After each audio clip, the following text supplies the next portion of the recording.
Why my funnel keeps failing and why rebuilding it won't help. You have rebuilt your funnel before, maybe twice. You changed the opt-in page, rewrote the emails, picked a different offer, and started fresh. And the results were roughly the same. If you are searching for why my funnel keeps failing after going through that process more than once, this post is not going to tell you to rebuild again. It is going to tell you why rebuilding is probably the thing that has been keeping you stuck. The rebuild feels like progress. When nothing is converting, rebuilding feels like action. You are doing something. You are moving forward. The new page looks cleaner.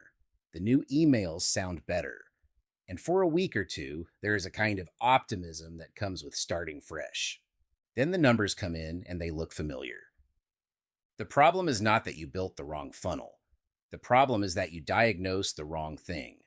Most people who rebuild a funnel are responding to symptoms: low opt-in rates, low click rates, no sales, without identifying what is actually producing those symptoms. So they change the surface, carry the underlying problem forward, and get the same result with a different coat of paint.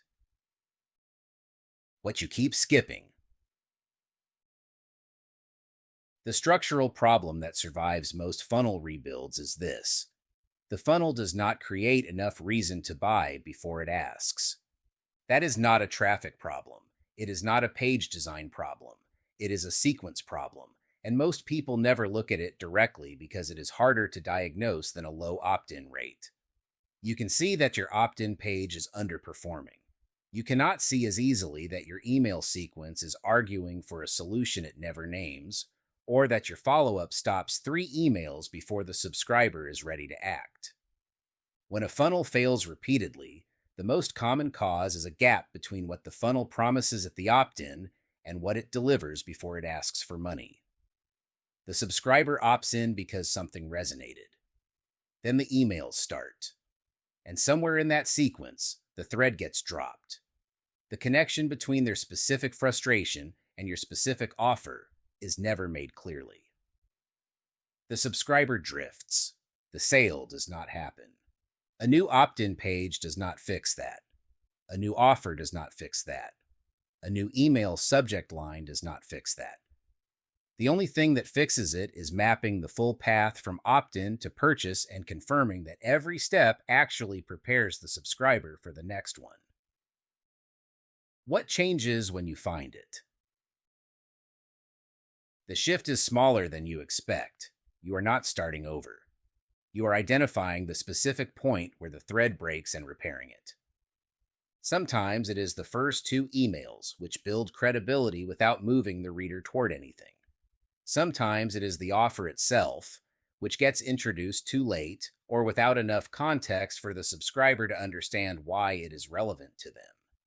Sometimes it is the bridge page, which assumes the subscriber is ready to buy when they are still trying to understand what they are looking at. None of these require a full rebuild. They require an honest read of what the funnel is actually doing, not what you intended it to do, but what a cold subscriber experiences when they move through it for the first time. That read is uncomfortable, because it means sitting with a funnel that does not work and trying to understand exactly where and why it fails. It is easier to scrap it. But scrapping it is how you end up here again in 6 months. Why my funnel keeps failing is not the right question. The more accurate question is, where does the funnel lose the subscriber? And why does every rebuild skip that same spot? The answer, almost every time, is that the rebuild starts from the opt-in page and works forward. The opt-in gets better. The sequence stays roughly the same. The offer gets swapped. The gap in the middle, where the subscriber's frustration and the offer's solution should connect, never gets addressed because it is not visible from the outside. Finding that gap and closing it is the work. It is less dramatic than a full rebuild, but it is the only version of the work that actually changes the outcome. If you are ready to look at what the funnel is doing between the opt-in and the sale, start here.